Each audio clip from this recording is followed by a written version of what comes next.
The topic for this workshop is standing for something. We could feel time, touch reality, and recognize spiritual values long lost to many of us, which came out of the basic text, page 85. Close Encounters has asked Ethan M. from Boston, Massachusetts, and Don D. from Omaha to share, and I will bring up Ethan first.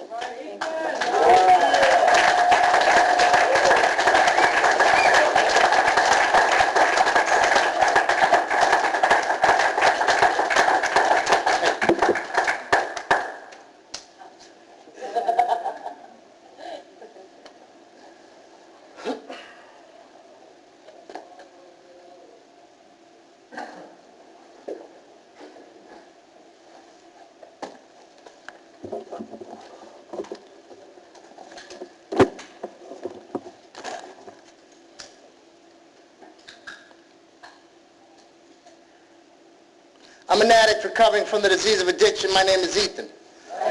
First and foremost, I want to thank Almighty God for everything. I want to thank God for giving me a life to live and a program to live it by called Narcotics Anonymous. The kind of program that's made my life worth living. Right? Instead of waiting for someone to tell me my story, which is what I did the first 2 times I was in Narcotics Anonymous, I went about my business this time and told myself my own story through the process of working the 12 steps into my life on a day-to-day basis. Right? And what I got in touch with telling myself my own story was that life was not worth living at one point in time.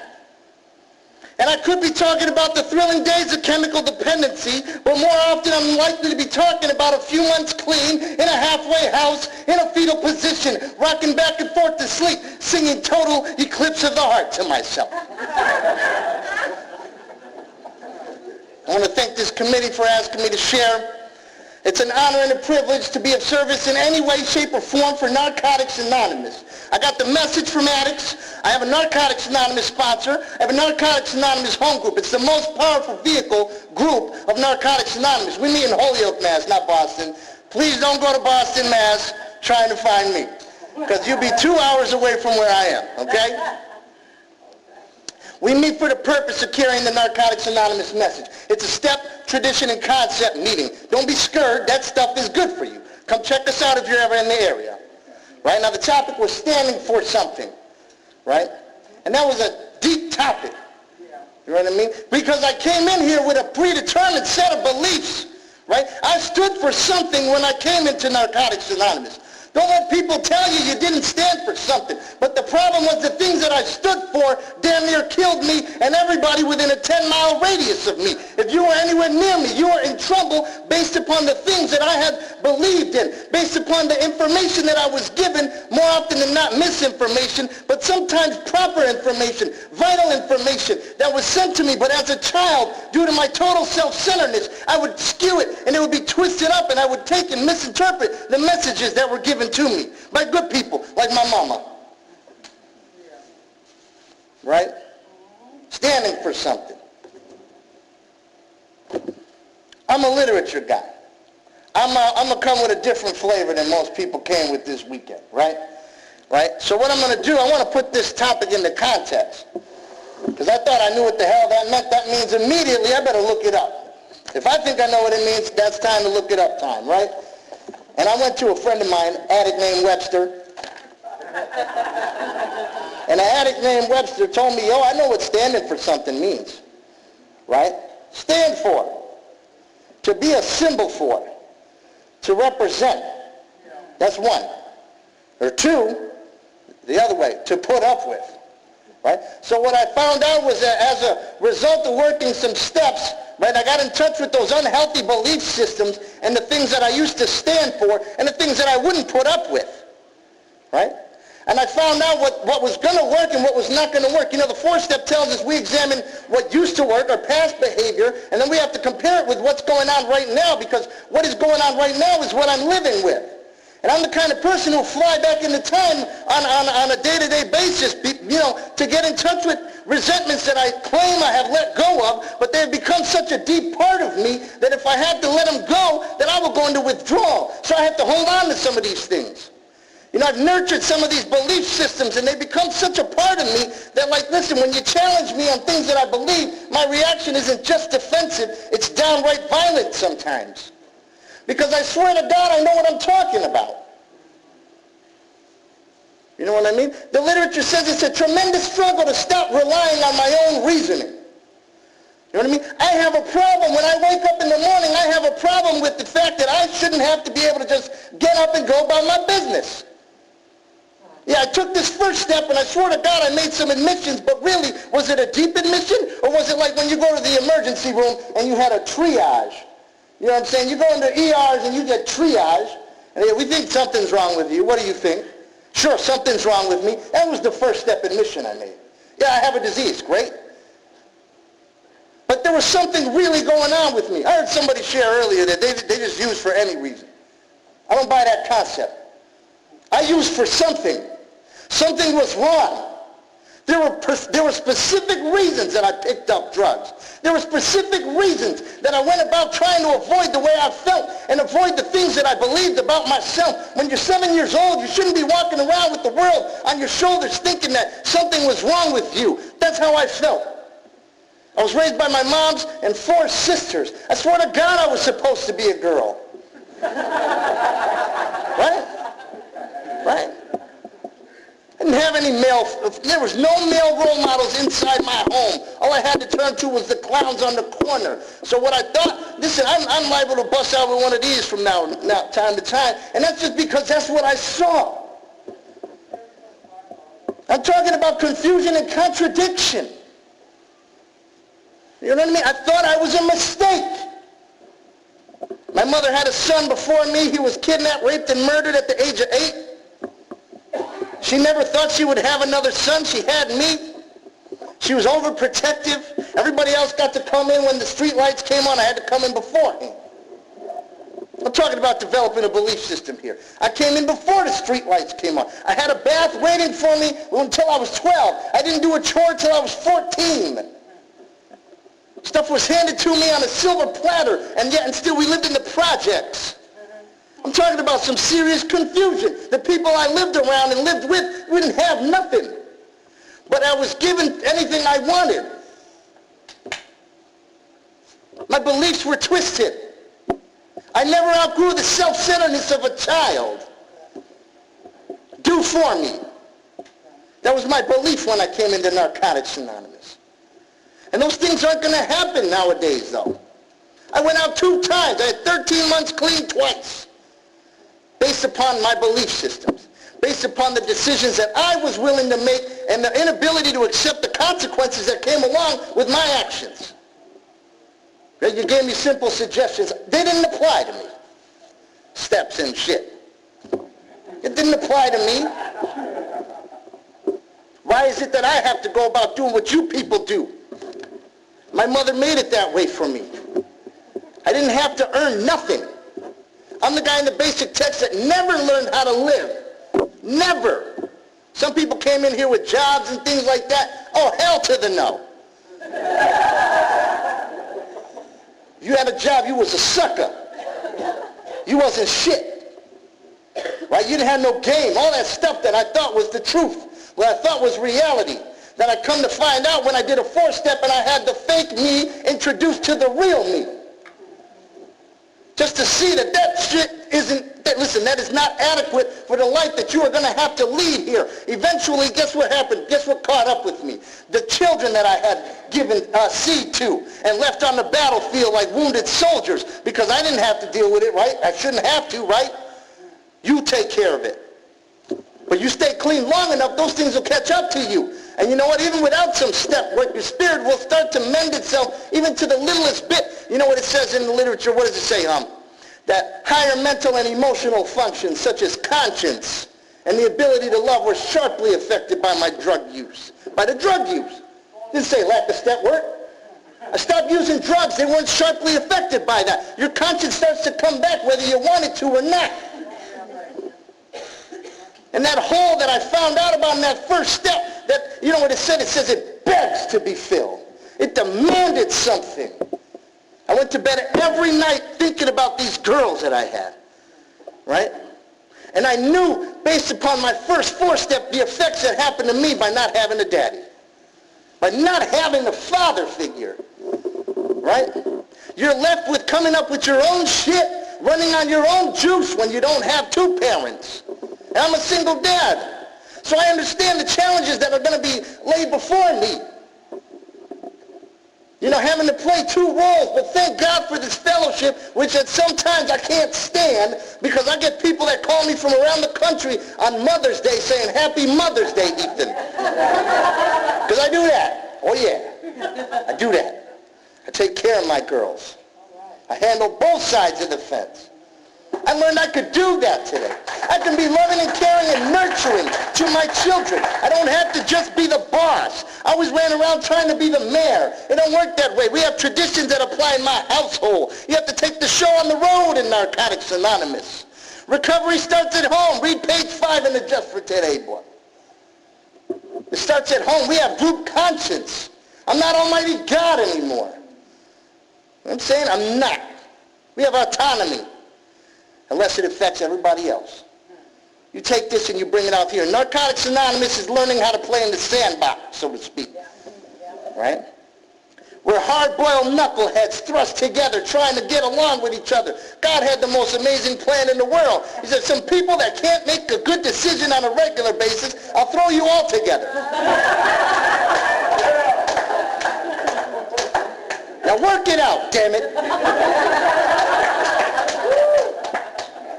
Right? Standing for, right? So check it out. It said to represent, to be a symbol for, to put up with.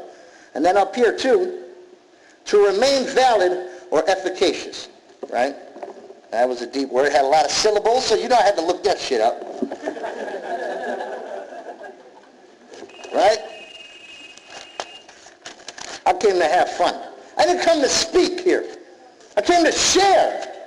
I came to give of myself to you, and hopefully you can give of yourself to me. I appreciate the honesty that has been shared by the people before me. Honesty is the antidote to our diseased thinking. Sometimes you get honest for me. When I don't have what it takes to wherewithal on the inside, somebody will share something that'll rock me on the inside. I'll have to call somebody up. Be like, I can't, now I got to. I can't.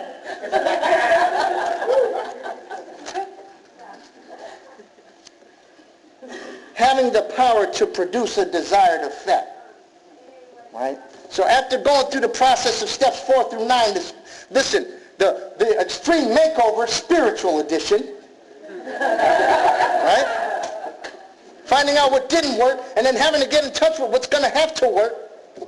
Right? But I got a disease that's involuntary. Right? The disease of addiction is like the heart. It beats on its own. You don't ever have to stand there and say, okay, beat. Right? You blink whether you want to or not. You take in oxygen whether you want to or not. The disease of addiction is involuntary. It doesn't take any effort on your part to get sicker. It is a progressive illness. The moment I put stuff down, I'm getting sick at a rapid rate. But recovery is a voluntary action. I have to make a conscious decision to get better. I got to wake up. You know, I go through a struggle every morning sometimes. There'll be periods of time where I struggle in the morning, having a by myself meeting. Spiritual warfare inside of me. Do I need your help today, God? Something is wrong, man. There's a lack of vigilance. There's a lack of a 10th step in your life when you have to struggle to ask God to help you just one more day when you know it was only God's grace and mercy that got you off of that shit in the first place. I smelled the block. I couldn't get off the block. If you pay me to get off the block, and I came in here and it wasn't nothing I did. Those of us who make it through these times show a courage not of our own. Not of our own. Wasn't nothing special I did. Didn't earn this seat. I paid a price. There's a difference between earning your seat and paying the price with pain. There was a grace period given to me. Right? Put on a seat of grace in Narcotics Anonymous, which you find people. I had to get into a second step. Huh? But worried about the G word. The God word. Right? The word that's in the literature 100-something times within the first few chapters. It's in all of our steps. God, God, God, God. Everybody's worried about the word God. Get behind the spirituality of the step. You start to understand what we're here for, really. I'm going into the basic text. Basically,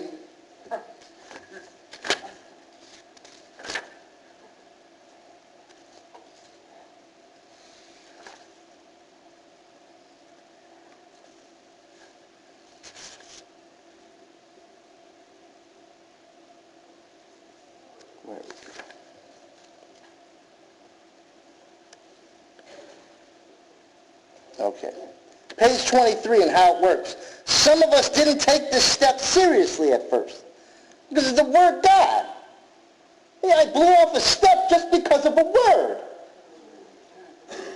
We passed over it with a minimum of concern, only to find that the next steps would not work until we worked step 2.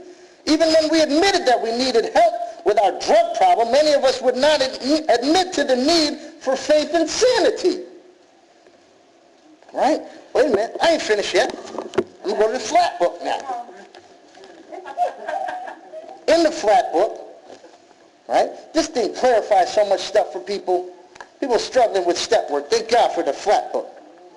It says, right? The beauty of the second step is revealed when we begin to think about it. That's all. Just think about it. What our higher power can be. We are encouraged to choose a power that is loving and caring and most importantly able to restore us to sanity. Now here's the hit. The second step does not say we came to believe in a power greater than ourselves. The in. It doesn't say in. We're not demanding you believe in nothing yet. We're not demanding that you start to compromise. Listen, you just got here. You just got here. I nurtured this belief system that allowed me to use and allowed me to harm everybody that came near me and be okay with it and be able to sleep with it at nights for quite a long period of time. And we don't expect you to learn to believe in yet. That's why it says come to believe. That's a process. It says, the second step says we came to believe that a power greater than ourselves could restore us to sanity. The emphasis is not on who or what this power is, but on what this power can do. Not in, but what. What is supposed to happen in the second step? And what is my responsibility? People expect the steps to just work on their own, but there's a responsibility. There were some actions that I had to take in the second step. Listen, check this stuff out. I'm a 12-step member of Narcotics Anonymous. I'm a guardian member of Narcotics Anonymous. I get asked to do this kind of thing all the time, but I have a disease, like I said, that is involuntary. It will use my God against me. It will use my belief systems against me. It will use spiritual principles against me, and it sure as hell will use this against me. Come up and get high as a kite with the microphone in front of me, right? And I'm not impressed by it anymore. I just got done doing another fifth step, right? And it says that inventory is taken later in recovery. We can see how the disease has spread its tentacles throughout our recovery. Right under my nose. Right under my nose, and I will find myself up here saying, yeah, do this, do that, I believe this, I believe that, and yet and still my actions don't match up. Right under my nose. I'm the one, I'm on tape. I'll tell anybody, listen, if my daughter has a dance recital, I ain't coming to share for you. I'll say no to Narcotics Anonymous. Listen, some programming, this ain't Heather though, by the way, but some programming people don't give a rat's ass about your personal life.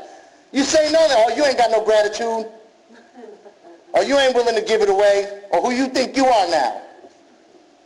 But I'm just an addict struggling some days, a day at a time, to remain in this process, to remain a good daddy. And it'll tell me to use this thing. Right? Efficacious. Does your belief system still produce the desired effect that it did before? Or are you running on old juice? Huh? It might be time to take another look. Right? That pamphlet says some of the craziest shit I ever heard. It says we don't even know whether we're making a decision to stay in recovery or use. That's crazy. To understand that something I do today can mess me up 6 months from now. That's how vigilant I have to be. There are no dues. Listen, I'm on a 10-step in the flat book.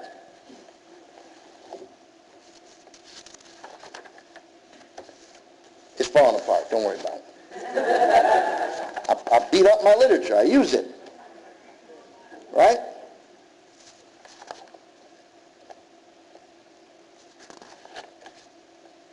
Right in the beginning, too. Page 95 in the flat book. It says, through working the first 9 steps, our lives have changed dramatically, way beyond what we expected when we first came to Narcotics Anonymous. We've become more honest, humble, and concerned about others. Right? This stuff happens as I stay clean, as I apply some spiritual principles into my life on a deep level, consciously. Not just like when you doing time in Narcotics Anonymous and you took the drugs away and everybody gets a little honest. When you ain't got to run around stealing shit. You know what I'm saying? But can you consciously experience working spiritual principles in your life? Like when I get to call my sponsor, be like, I can't believe I was aware. I was aware, and instead of compromising my integrity, like knowing better but not doing better, I did better this time, spons. And get that giggle on the other end. You know what I'm saying? Like, yeah, that's right, kid. You're doing what you need to do. That's proper. That's what's up. Right? But even such profound, it says, wait, and then it says, less fearful, selfish, and resentful. But even such profound changes aren't guaranteed to be permanent. Because we have the disease of addiction, we can always return to what we were before. Recovery has its price.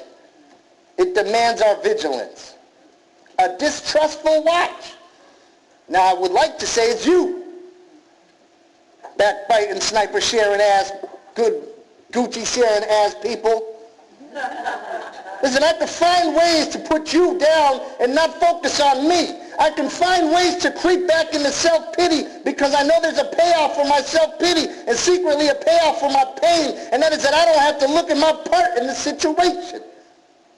And you can't have a 6th step without paying your part. You know what I'm saying? It says like somewhere in the 6th or 7th step that basically, if you're messing up, you should probably, the defect, that's the opposite of the principle. But it's a simple damn program, right? But how can I do a 6th step if I don't own my behavior? I would love to think the 5th step was this one-time show, and I admitted it, I'm all good. I made some admissions. Now let me go about my business of running my life the way I used to. But part of the process of a 6th step is owning this. I did it. And I'd like to say it's always you, but it's a distrustful watch on myself. It says we continue to take personal inventory, not all of y'all's inventory. I did my 10th step earlier right here. You can imagine that. I took my own freaking inventory. Because I'm a creature of habit. I'm liable to start believing some stuff that I don't even believe anymore. Basic text says we have a tendency to fall into a pattern of selective thinking. I don't have a built-in forgetter. Who the fuck made that stupid shit up? A built-in forgetter. I'm selective thinking. I believe what I want to. In order for me to get what it is that I want, when I'm in locked and loaded in self-obsession, I'll tell you that what my obsession is a goal. I'll even dress it up like I got goals, damn it. Y'all trying to interfere with my goals. I'm trying to earn some things. Now get off my back. Why don't you keep the focus? Call your sponsor. All that stuff. And I think this fellowship was put in place in order to show me things about me that I can't see. Look, tell me if you can see your ears. You can't see your ears. I can't always see me when I'm acting out. And I have got to develop a pattern and ability to see myself coming. That's what my grand sponsor told me. Otherwise, I'll be jumping out the bushes, ambushing my damn self. I'm the guy that digs a hole on Thursday, falls in it on Friday, climbs out on Saturday, takes Sunday off like I'm God, come back into the most populated meeting on Monday to share drama and say, look what happened to me. Instead of what all y'all really want to hear is, what'd you do to yourself? You get a response in an NA meeting when you say, look what I did to myself again. Oh, okay, everybody's attentive. Go on and share. Go on and share. But if I own it, I find a solution in it. Right? How am I going to approach God in a humble posture if I'm not even willing to own my part? Asking God to remove something that I'm not willing to put in the effort. They told me God will move a mountain if you bring a shovel with you too. We have to continue to do all the things we've been doing for our recovery so far. We have to continue to be honest, to have trust and faith, to pay attention to our actions and reactions, and to assess how those are working for us and against us. We also have to pay attention to how our actions affect others. Oh, wait a minute. You mean I have to really live the 8-step? It wasn't just a list? Oh, no. The 8-step is never done. That's what it says. You're never done. How are you going to be done with a 9-step just because I said I'm sorry? I'll try to change. You live an 8th and a 9th step. And when the effects are negative or harmful, promptly step forward and take responsibility for the harm caused and for repairing it. In short, we have to continue to take personal inventory and promptly admit our wrongs. Right? Now, I'm somebody that after doing these steps and developing a belief system, I deal with the defect of perfectionism, I don't know about anybody else, and idealism. Particularly idealism is a hellified defect for me. Right? When things start to go really smooth, and for too long a period of a time, I expect it to always go that way. I'm the guy who becomes self-righteous in my belief systems. And I'm not talking about the uninflated state, the really inflated state. I become so convicted by my belief systems that I won't allow you to just have a process sometimes. Because I come from an area where maybe 3% of the people have done a 4th step. I'm talking about people with 18 years clean. But they will do what the 12th step tells us not to, give advice. Right? I got an area full of dime store preachers who sponsor people out of the rooms and into church. And if that's what you do, that's wonderful. The 11th step gives us the ability to add anything onto our spiritual path. But don't sponsor people out of here. See, these are my belief systems. These are the things I stand for. But I got a disease that will say, you better be open-minded. And because I was given this gift to do this and be able to go around and run my big mouth for Narcotics Anonymous, you become a target. You can't be a preacher in your own hometown. People after a while don't want to hear it. So I will compromise my integrity and I will people please and approval seek because I want to be loved still. That's all it really is. I want to be loved. The 10th step says, what do we need? Long-term relationships for recovery. I don't need to be liked by millions of people. I got to be loved by a few. Right? And I will ignore the fact that I am loved by a few. I'm loved by more than a few. I told you the kind of phone calls I get. I went to this retreat. There's a dude from Wisconsin I never met came up to me and gave me a hug and said, how you feeling, beloved? It blew me away. Beloved. You know? When I can get up off of my self-centeredness and stop thinking only of myself, I can get in touch with that. Everybody is trying their damnedest up in here. Humility is a sense of my own humanness. Right? We are all people with defects of character. We are all liable to fall short. We are all trying our best to get along with each other. I am Dr. Jekyll and Mr. Hyde. So if I'm at least 2 people, so are every last one of you. That means there's a whole lot more than 300 people in here right now. Right? And we're all hard-boiled knuckleheads. Right? I'm somebody who works the steps to live and yet acts out on defects to kill myself at the same time. So that means every last one of you is too. So how do I figure that everybody has to live up to these ideals the same way I do? You live a lonely-ass existence. Right? And I caught myself being that person in the second tradition on the outside looking in, trying to cause dissension. Because if that's the only way I can get attention, then that's what I'm willing to do. Right? Instead of finding whatever it is on the inside of me, the wherewithal to just say, listen, I just need to be loved, man. You know what I'm saying? And I worked this 4th and 5th step, the second one here, to get in touch with how I apply some more forgiveness to the people in this fellowship. Because you can't work the steps without having this fellowship in your life. It's like bread and butter, man. It's like trying to clap with one fucking hand. That shit don't work.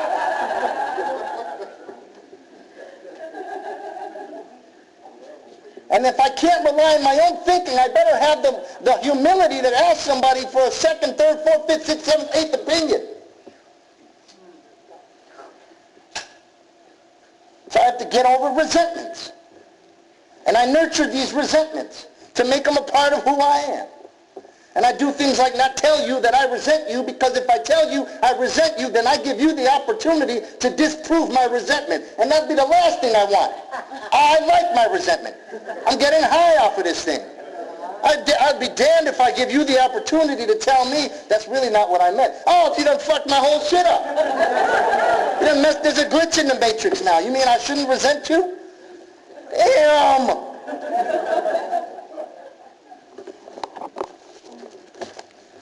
I don't know how much time I got. Somebody better shut me up in a minute.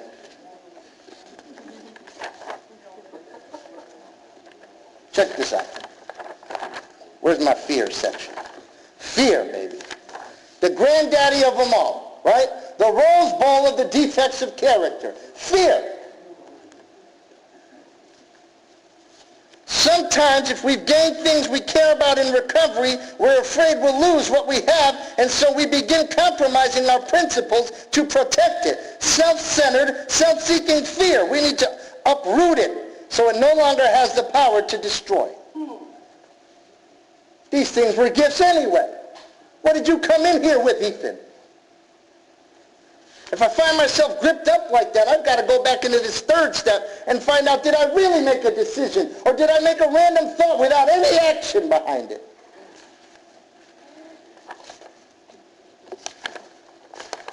Oh, we're having some fun, damn it. I am. I'm having fun. It's been a while since I had fun up here.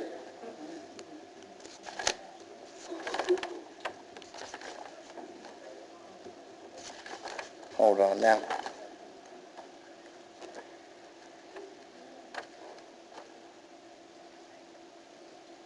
Okay. I'm going to shut it down, right? Yeah, I'm going to shut it down because God is telling me to shut it down. And I'm going to shut it down with something that comes to me in the 11th step. Right? Because you can have a belief system. You can develop it.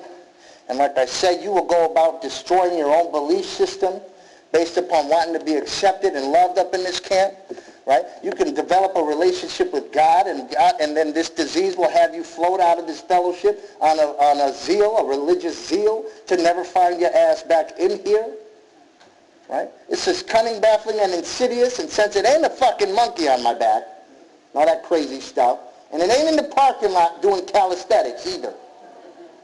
The first step says it's something within me. This is a built-in player hater. Right? Built-in happiness hater. That I carry with me no matter where it is that I go. Right? But there's something bigger than the disease of addiction. This is in the 11th step. Conscious contact. To many of us, conscious contact sounds like something very mysterious, applying some kind of cosmic union with God. But it's really very simple. It just means that we have a conscious awareness of our link to a higher power, to notice the presence of that power, and see some of the ways it works in our lives. There are so many ways our members have experienced the presence of a loving God. When we experience something in nature, such as a forest or an ocean, through the unconditional love of our sponsor or other NA members. You know, I love my sponsor. He lives in Delaware, I live in Massachusetts. I make it a priority to get with my sponsor, because my disease has made it a priority to get with me. Through the feeling of being anchored through difficult times, like when my daughter came home, and I didn't have any coping skills to be a single dad, and she had bounced from 3 different foster homes with 3 different languages in just a year's time. Lost little shell of a girl. I had a second step that day. I called a more experienced member, my mama. More experienced with children than me. A power greater than you don't just exist in here. Don't get confused. through feelings of peace and warmth, through a coincidence that later on we see as having led to some great good, through the simple fact of our recovery in NA. You know what? How did it work? People said, Ethan, you were a basket case. When we look around and we see the evidence, it is undeniable that the work this God has done for us through the steps of this program. We should be dead, most likely. But I'm here to live and kick. I'm in Omaha, Nebraska, running my mouth for NA. Yeah. Through our ability to listen to others at a meeting and countless other means. The point is that we are looking and we are willing to acknowledge that our higher power is active in our lives. I'm saying that this God is active in my life. So that when I feel as though it's just a little bit too damn much, some days I'm not excited to wake up and face my reality. Some days I'm scared of being a single dad. I'm scared of I'm 30 years old. Some of y'all say that ain't old, but I'm going to school and college with a bunch of 16-year-olds. They're all happy about it. They just finished school. Now they're back to school. They're all like, hi. I'm like, oh, indigestion. Oh, shouldn't have ate them hot wings last night. I'm going to inventory that. You know what I'm saying? I'm not always excited about this. But if I could stay still for a minute and remember that God's working for me too, oh, it gets all better. It gets all better. You're never alone. Right? You're never alone. An addict alone is only in bad company without God. Because I got God. I'm not alone with just me anymore. I'm not kicking it with the asshole I used to use with. I'm kicking it with God too. Right? I've started this 4-step and started to smooth out these beliefs again. You know what I mean? I got a whole lot more friends than I used to have in Narcotics Anonymous again. Right? My priorities are back in order again. I got children and I got nephews on the borderline of falling into this disease, man. And I'm available now. And I won't allow even the fellowship to not allow me to be available to my family. And no, that don't mean I'm going into semi-retirement. You're never going to stop seeing me in meetings. I don't care what I've been given. Right? But it was a process, and I came to believe, and then I had to come to believe again, damn it. Because just because you have an awakening of a spirit, if you don't apply principle, that shit will go right back to sleep on your ass. Right? I had to remain vigilant. I've come a long way, and I know I'm blessed. And if you're blessed and you know that you're blessed, give a friend a chance to catch up. Thanks for letting me share.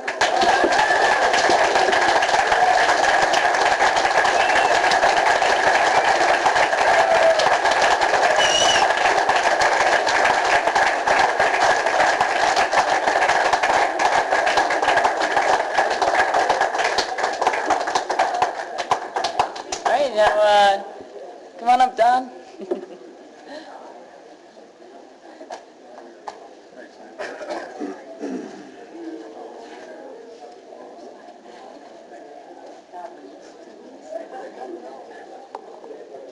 My name's Don. I'm an addict. I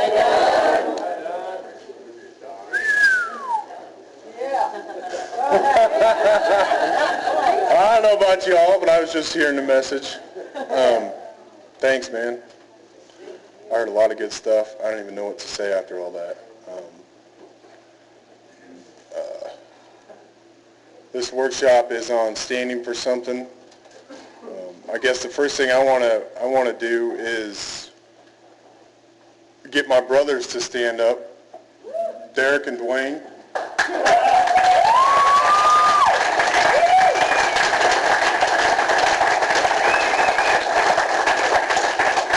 The three of us stand for something today. You know, today is the first time that all three of us have been together in the same room, clean, and I don't even know how long. And it's just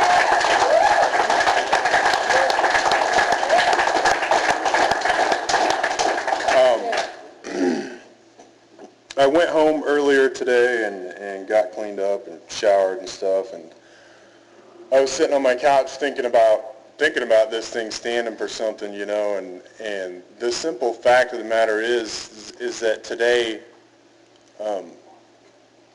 I stand for a lot of things, and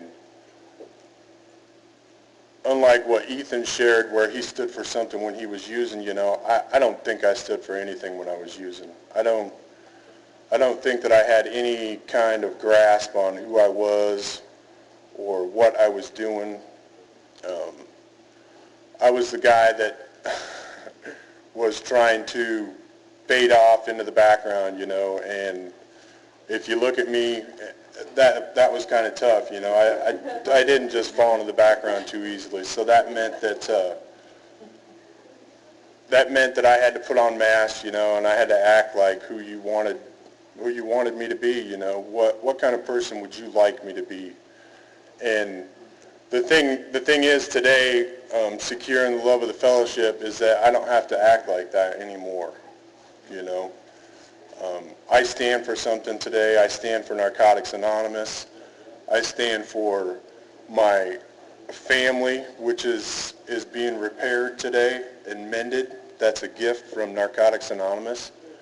I have kids too. I'm a divorced father of 2 boys, and I've heard a lot of the speakers this weekend talking about their kids, and there's quite a few single dads, and that's just an awesome thing because the children sometimes get lost in the mix with us addicts, and I hear so many stories about moms losing their kids and dads losing their kids and kids getting put into CPS and all that, and that is a cycle. It's a cycle of addiction. Addiction is a family disease, and at some point in time, parents need to break the chains of addiction, and we do that by getting clean and staying clean and becoming productive members of society today. I have relationships today that stand for something in my life too, I have an ex-wife that I have to deal with on a regular basis that, man, there wasn't a very long period of time that we got along, We've been at each other's throats, and just recently in the last probably year, we get along good, and I credit that to Narcotics Anonymous and me being able to deal with the shit that I carry around, the resentments and the sickness, There was one other thing that I don't have a lot to say. I'm going to keep this kind of short, but there's one other thing I want to talk about, and that is that when I found out that I was doing this on standing for something, I guess the first thing that came to my mind was the symbol of Narcotics Anonymous, and I read that, and I've been reading that over and over and over again, and I was pretty fearful of coming up here and sharing tonight, or this afternoon, but the thing is that there's a section where it talks about our symbol, and it says that this fellowship is big enough for all of us, any manifestation of the recovering person, there's room for us all here, so it didn't matter if I came up here and I didn't say a word, or I came up here and I lied to you, whatever, I have a place here in Narcotics Anonymous, and I'm grateful to have been asked to come up here and share today, and that's all I got.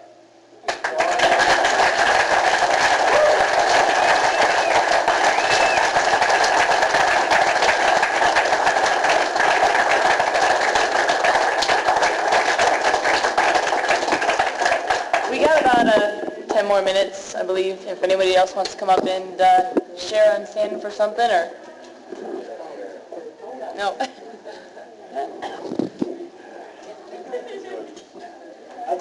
Yeah, let it rip.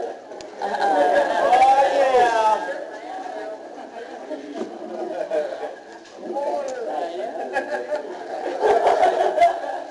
My family, I'm Mike, I'm an addict. topic of standing for something is a great topic for me. I love how Ethan mentioned vigilance. It's been something that's been on my heart for a couple, 3 months. I was sitting in a meeting one time, and I don't even remember what the topic was, and I was reading. I was in the traditions, and I read that, and it just impacted me. It said, you know, we keep what we have only with vigilance. And boy, that spoke to me, because I've been a person in the past who I like to go out. My area is a little spread out. There's lots of meetings in little towns. You got to drive quite a ways to go some of these places, and I love doing that. When I first got clean and I first got my license back, I loved doing that, and I got away from that, and I wondered why there was something missing. And I got back into that recently, and what a gift. I've gotten out into other NA communities and small towns and realized that there is a consistent and pure Narcotics Anonymous message being given to other addicts out in these outlying areas, and how much that filled my heart to be able to do that. I love that, and I love this fellowship. And one of the other things that I've gotten an opportunity to do is bring some people with me and go to some different places. And I want to share with you something that happened to me about a month and a half ago. We were going to a thing called the Wild Game Feed up in Algona, Iowa. And what a spiritual journey that was for the folks that all went with us. I've packed 6 people in my van, and we're going to Algona, and you know, the snow is blowing. You know, there were periods where there was white out at times, and there was long stretches where it was clear. We didn't know what, you know, but we knew that we were doing a good thing, and that all of us together we were having fun and watching the scenery and looking at nature. And at one point we're driving down the highway, and we're like the only car on the highway, and we're looking out the window. We're trying to find hawks and other types of birds, and we look up and we say, what's that bird coming at us? And it was a bald eagle, flew right over the top of my van. And my sponsor says, you know, that means something. And later on that day, one of the girls that was in the van won a plaque. It was a sketching of an eagle with an NA symbol down at the bottom. And then that night on the way home, we were driving down the road, and we kept seeing these lights. There were farmhouses and stuff where they had lights that were beaming straight up in the air, and we're kind of watching all these lights and looking at the stars, and it was really a bitter cold night, and the moon was bright, and we kept seeing these lights, and then all of a sudden, a sponsee of mine that was with us looks at me and says, look at these lights out here. And I looked out the window, and I kind of looked up, and all of a sudden this voice said, you need to stop the van. And I looked back and I said, we need to stop. We need to stop and get out. And we stopped the van, and we got out, and we saw the Aurora Borealis, a great big ring around the moon from one horizon to another, bright and brilliant. It was the most awesome thing I'd ever seen in my life. And those things happen for me today because I'm a member of Narcotics Anonymous, because I have an appreciation for my surroundings today. And I also have such a great opportunity to share that with the people that I'm close to. I'm just glad I'm here and glad I'm clean. I'm going to pass. Thanks, guys.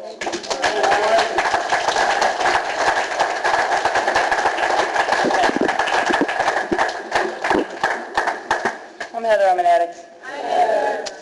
I'm going to share because my sponsor's putting me on a gag order after this, so. When I think about standing for something, I think about when I was still using, and I would stand for something as long as it didn't make you mad. And then if you didn't like what I was standing for, I'd change it just as long as it would keep you happy or keep getting me what I wanted from you. And, standing for something to me means not compromise today. It means not compromising my beliefs and lowering my standards or disrespecting my own boundaries. I have boundaries today, and that's something I never had before. When something hurts me today, I don't put up with it. I don't accept it. I don't sit there and say, oh, maybe my standards were just set a little too high that time. Maybe I just put them down here a little bit more and I won't get hurt next time. And that not only just goes for me, but it goes for respecting other people's boundaries and other people. If there's something going on with somebody else and I'm party to the situation and I'm not comfortable with it, I'm not going to stand for that either. It's just all about the respecting of my own boundaries today is, even when I say it, the boundaries part, because I didn't have those before. I didn't have respect for myself. I didn't have respect for anything. And so when it comes to standing for something, it means so much more to me today, and making sure that not only do I not get hurt, but I'm not party to anybody else getting hurt either. And so that's a really good topic. It's something really to think about because I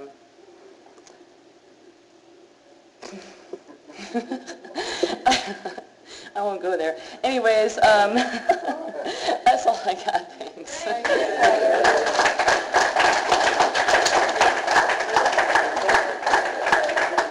That's it? All right. All right, if we want to circle up then. How was he going to go there?